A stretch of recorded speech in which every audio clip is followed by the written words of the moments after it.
এই জামাতের মারে শুধু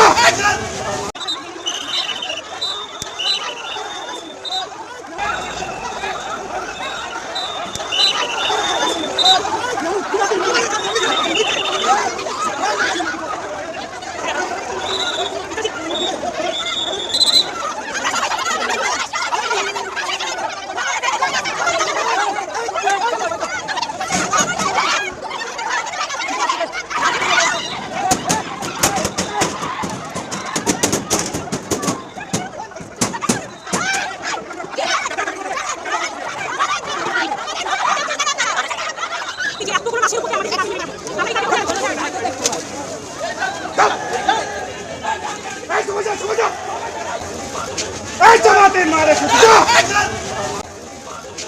এই জামাতের মারে শুধু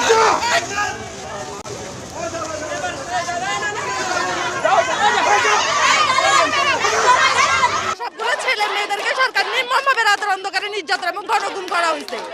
আমাদের ভাইদেরকে গণহত্যা করা হয়েছে, কিন্তু তার কোনো খবর আমরা পাচ্ছি না।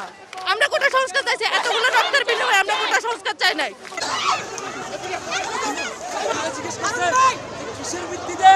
আমাদের ভাইকে গ্রেপ্তার করা হয়েছে। আমার ভাইয়ের অপরাধ কি? আমরা তো ভাঙাচোরা করছি না, আমরা তো জ্বালাও পোড়াও করছি না।